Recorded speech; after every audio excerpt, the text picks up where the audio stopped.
I'm Bernie Martin Beck, and I welcome you to Journeys and Journals. I get to talk to the most fascinating people, and these folks spell their name like Row, and they tell me their name is Row. Row. So now I welcome you because your story is so fascinating. You are Bernice. And I'm Bernadette. Well, did you ever go by Bernie? No, not really. Okay. And you are Jim, or I'm christened James William, but I go by Jim. Oh, that's quite a handle Mom put on you, isn't it? I mean, every other generation is James William, every other generation is William. See, my grandpa's name was James William. My great-grandfather was William, and it goes on back that way, and it goes on this way. My son's name is William, and his son's name is James William. So my grandson. So when you say Jimmy, it might be Grandpa or it might be your son. Now, these folks are here because of reunions. This is a big family. How many kids in your family? There were 12 of us. And how many in your family? One. Just them. So you can't even compare. Can you imagine a family like this? Yeah, I had a lot of fun with some of those. So the youngest one wasn't even talking good. I had trouble understanding her, and she used to get so mad at me. Go and tell her sister that Jimmy was dumb. He couldn't understand. He's dumb. That's the youngest one there. This is the firstborn, secondborn, and then we go back up here to about the third, fourth, fifth, sixth, and I'm the seventh. Now, how did you guys keep food on the table? Fortunately, we were on a farm, not a big farm, but we had our cows and chickens. And this is where? In Missouri. Oh, so what brought you out west? Well, you know, there was a drought in Missouri. So they came out looking for a better life.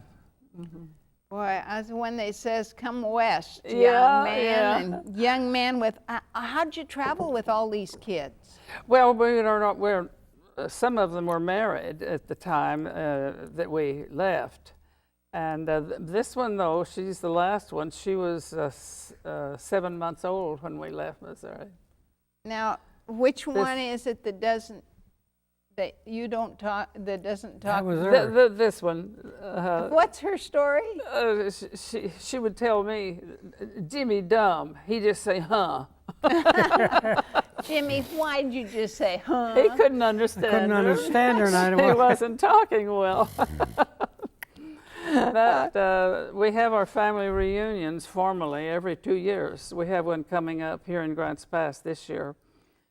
Of course, we all have children and grandchildren now, and great-grandchildren. There'll be close to 100 of us. There'll be close to 100 of you at your family reunion. There has been. And Jimmy, you have gotten along with this big family and just sort of had a lot of fun with them. Moved yourself right into it. But there's stories that you folks have. Let's look at Jimmy back when he was not speaking. You were speaking perfectly well. You just, the child couldn't understand. She understood me, but I couldn't understand her. What were you doing here? These cars are Did you like convertible? That's just M Street. That's where you just parked.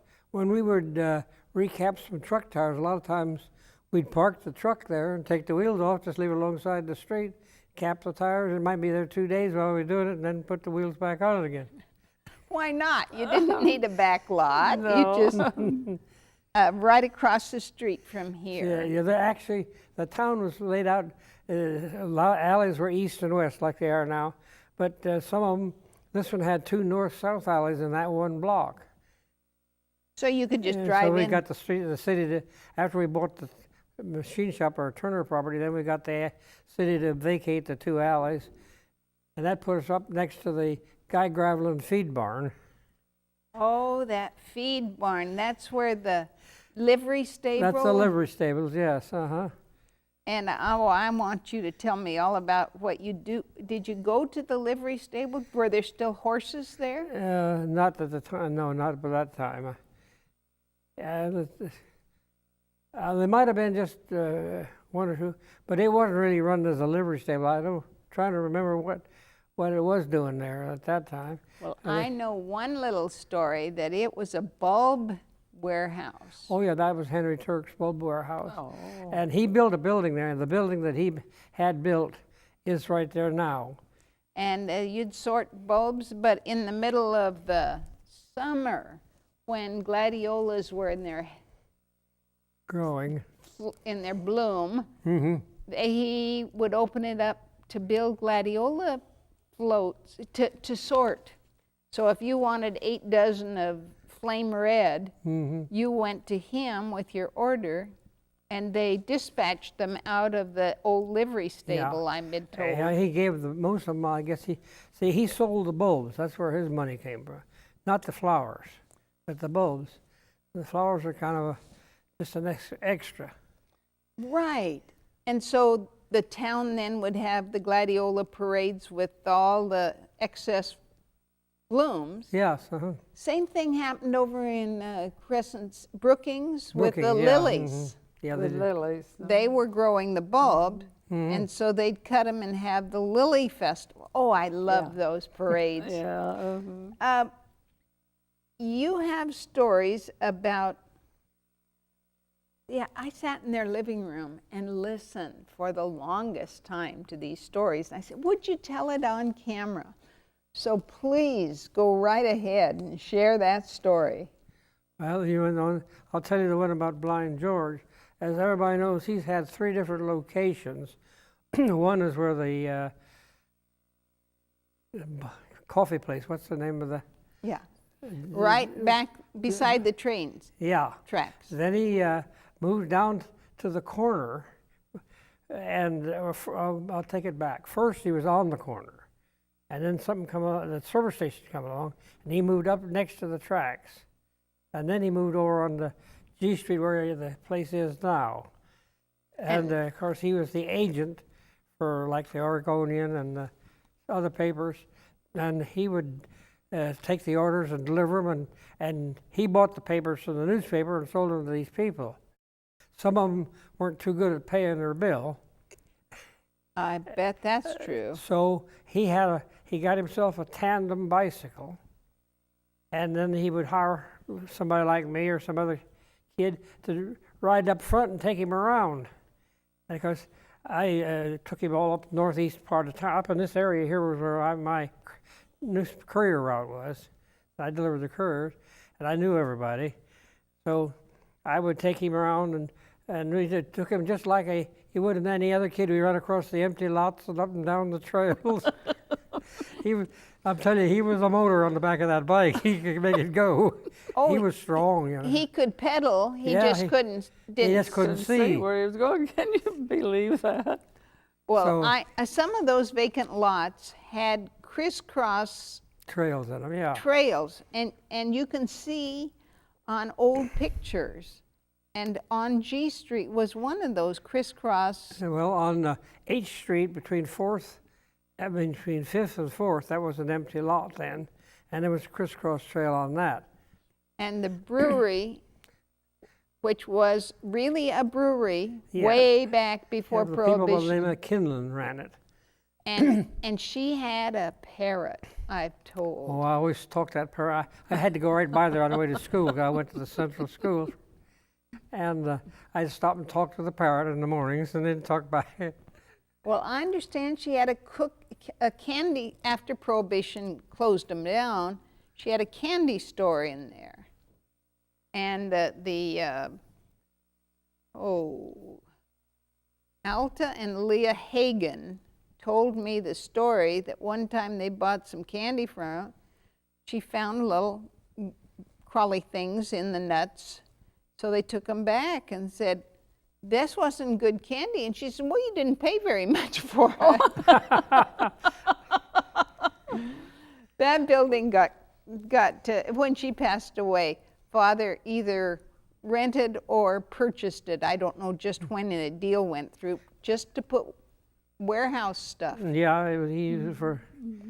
From- And this truck driver that I'm trying to think of his name, when he was in town, which wasn't too often, because the truck was going all the time, and whenever it went, he went.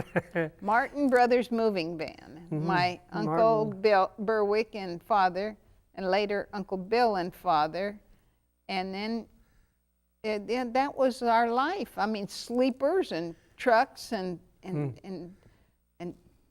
all those things were part of my growing up years. That was just fun.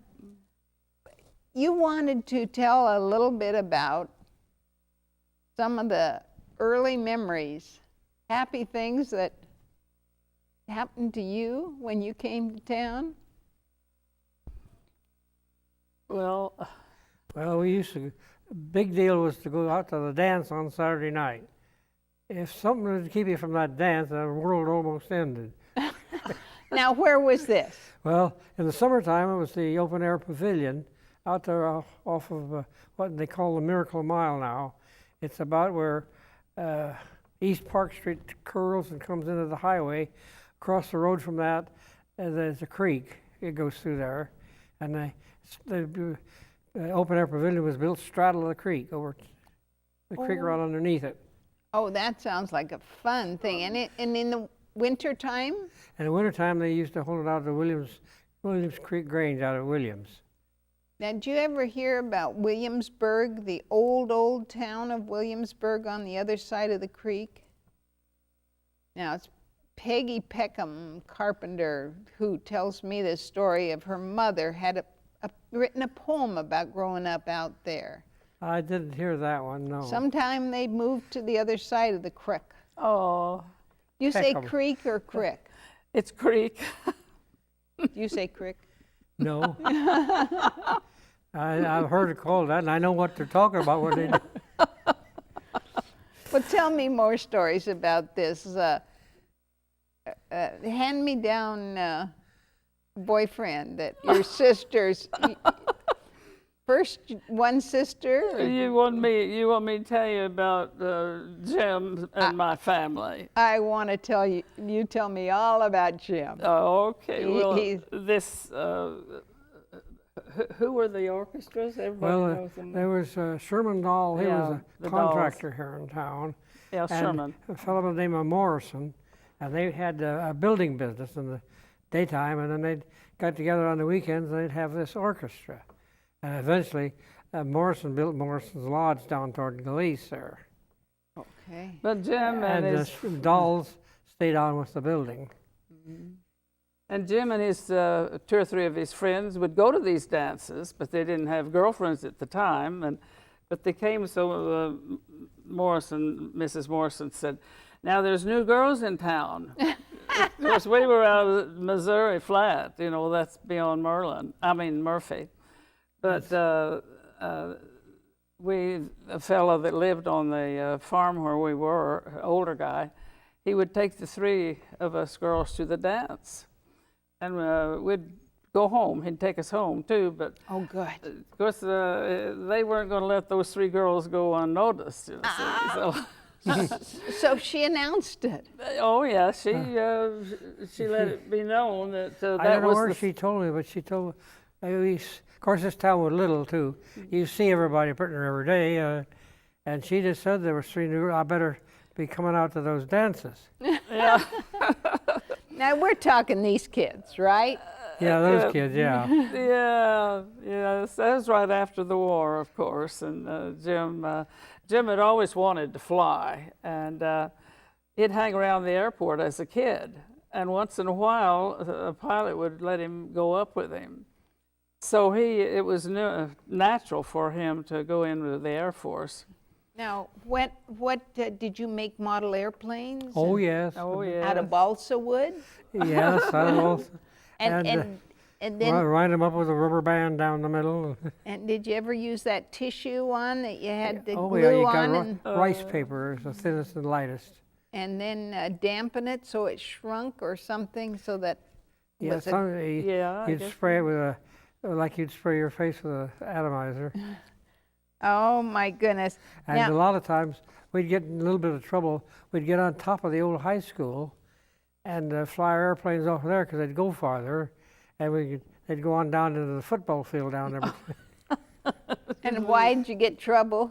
Well, yeah, they didn't like kids running around on the roof of that school. Quite Kids, naturally. kids up to mischief. We didn't do anything except probably our feet might tear up the damn roof or something. Yeah, Or the roofs are not made for walking on. the things kids did. What all did you do for fun when you were growing up here in town? Well, swimming in the summertime. I always went swimming. Of course, I had to deliver the newspaper. I had to quit at 3:30 every evening and go pick up my newspapers at the courier office and take them. And I delivered up in this particular area of town with my route. Now, is it true they called this the silk stocking part of town? I had never heard that. I never heard that. Lawn Ridge and Oh, that's Washington. on the other side of town. Yeah. That's on the other side of 6th Street. Now, were you ever in any of those fights about who came across the railroad tracks and didn't belong there, and the North kids would fight the South kids? No. No, not you. You were. Well, none of the kids that I knew Tell us about had. it. In fact, there's a couple of the kids we ran around with, like Claire Rupert, his dad run the telephone business. He lived over on East Park Street, and he went with the rest of us. Axtells were over there then, and Oh, Axtells. I'll tell you, Mark is just one of my favorite chums. And ours too. And stroke has done its damage, and he's still Yeah. you know, he had a terrible accident when he was in high school. didn't know that. You know, when you go into, well, the old highway, when it went to Central Point, it made a jog. It's what they call an OG curve in the highway parlance, but it made an S curve, and In Central Point? so you're going in from the west, on the whole highway. Okay. In fact, the curves, well, I think they eased the corners a lot now, but anyhow, it was pretty sure. And he was going to Medford one night, and I guess they had a Model A Ford. I'm not sure about the car, but when the other guy was over here and he was over here, so it looked like they were both coming head on. And he moved over, and they hit head on. Oh. It bashed his knee up pretty bad. He lost a year of school out of it, getting that leg fixed. Of course, it still bothers him. Oh, Mark Axtell has been such a blessing in my life. And he married this Shug. Yeah. Shug. There. She's a Texan. Yes, she's from Texas. Import from Texas. From Yeah. what's that town we used to go through on the way to go to see your sister? Frisco? You've got sisters all over the Mesquite? place. No, this was I can't recall right I now. can't write this minute anyhow. Well, now there's the old downtown. That's now I see this car doing. There's not a lot of traffic, but 6th Street was two ways then Yeah, too. two. and no traffic lights, not even in Medford. No, But Medford had a elevator in their man's department store. Oh, yeah. I like to go just to ride the elevator. Yeah. We don't have any at all, do we? well, the Redwood Hotel after it got built, they did. They had an elevator. 'Cause Now, that's 6 stories. You couldn't. now, did you ever have stories about the grotto? No, what did they call it? Yeah, the grotto. It was the dining room, and when I was in the Chamber of Commerce and board of directors and stuff, we had lunch there every week. It had stalagmites, or are those stalactites? So They had stalactites are tight to the ceiling. yeah, mites are up. And the cavemen. I mean, you never were a caveman? No, I was never okay. Did they ever pick you up and scare you and carry you down the street or put you in the jail? Well, I didn't get put in jail. But That was fun shenanigans they used to do. I was a Royal Gladolian for a while. Yeah. Oh, were you? Well, I was chaperone one year. Yeah, you were chaperone of the One year. Gladolian princess. The princesses, they, The chairman, I mean the gladiola. Yeah, well, they had a gladiola charge. queen The and the chairman. they had a court. Yeah, Yeah. I was the in the court. No, I was head of the court. Okay, now was your daughter ever? No, she wasn't in it. So you just happened to I do. was asked to be. Oh, what an honor! It was on. I enjoyed it. And so you traveled with these young women who. Yeah, we went various places. I Oh. remember Bruce McGregor's sister was one of the princesses. I can't recall all of them right now, but I remember she was. Well, if somebody'd like to fill us in on who all were gladiola princesses, that would be wonderful. Well, I could. I have all that material, but Oh, you've been an archivist, have you? My brother calls me, instead of calling those cardboard boxes junk, he calls them archives. well, I've got them. They're all labeled. Oh, they are? Oh, yeah. Oh, I'm so encourage everyone to put labels on. Write who these people are. Yeah. I wished my family had. I wished I would. Well, yeah, we got a lot of pictures from my parents, and there are no marks on them, and you don't know who this guy is or who that guy is. He could be Grandpa or he could be the plumber. Like I showed you that clock, see, that was made by the one in the fireplace. Yeah. That particular man was a Russian count. He had a phosphor bronze molding plant, or whatever you'd call it. And he made that clock just special for my parents. Well, I'm going to take a picture of it and bring it, put it on the TV. It's gorgeous. I'm so fascinated by all your stories. Tell me about when you were a student, your earliest memory of going to school. You didn't have a school bus? No, well, a fellow by the name of. Well, we'll think of that later. Yeah, I have to. He had 2 Model T Ford chassis buses that he hauled kids around to take them to school. And they'd, half the time they were late or something. Oh, now, did you ever hear of horse-drawn school buses? No, I never had any.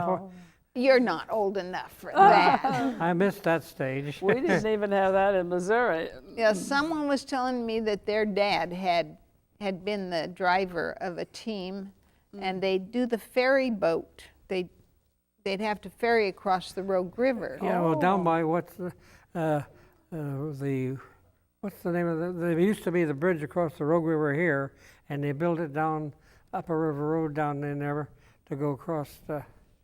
Right, Griffith Robertson Griffith Bridge Park. Road. Robertson Bridge. Robertson.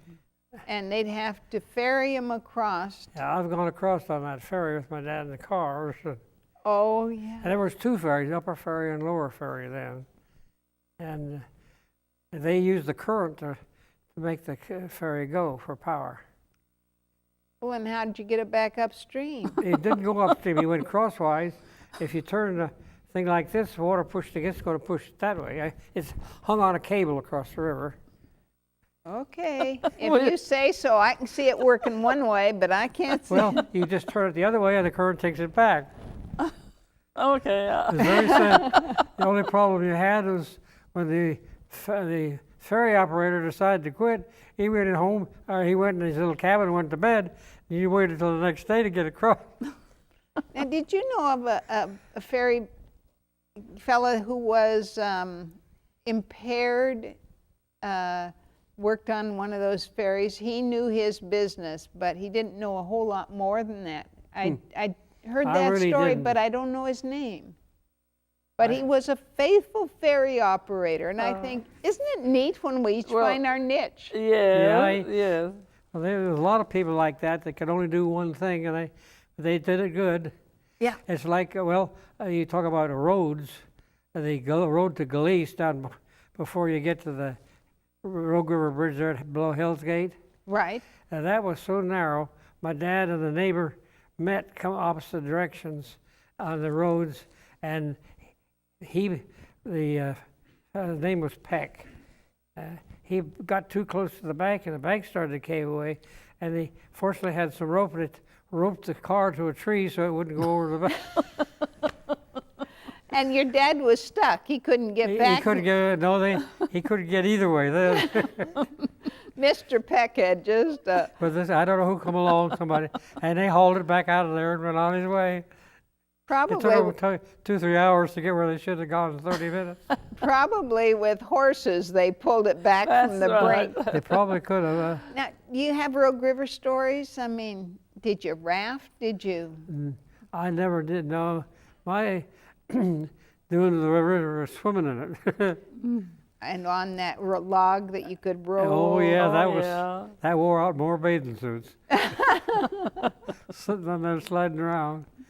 And we used to take and swim all the way up to the railroad bridge from the city park, and then drift back down. And there used to be a slide, I'm told. Oh yeah, Were- at the there was a bathhouse, and I think they had a dance floor on the Oh, yeah. top of it. I went to one patriotic dance there, Oh. patriotic concert on like 4th of July. Oh, it was so much fun. And then the slide would take you from up on the top. up the clear down into the water, and it was a flat piece of sheet iron with wood boards about 6 inches high on for sides, and you ran water down it to keep you from make it slick and keep you from burning. And if you got a little bit crooked and you rubbed your leg or your hip or something against that board, you got a good floor burn. Oh, I could just see the slivers, Mom pulling slivers They didn't up. have much sliver. They had hardwood. Now, and you were here when Caveman Bridge was open? Yeah, in fact, I had a big piece of rope that come from that I hung up in a pine tree in our house so we could climb up and slide down. Oh, these stories are priceless. Thank you so much. I really am glad you came and shared your stories. Anytime, I really would welcome you back. Thank you. Okay. I'm Bernie Martin Beck, and I say thank you so much for tuning in and for telling your stories. I'm looking forward to more Ashland and Medford and over at the coast. Those stories, I need to get those on too. So if you have a story to tell, call Better Life TV. Thank you.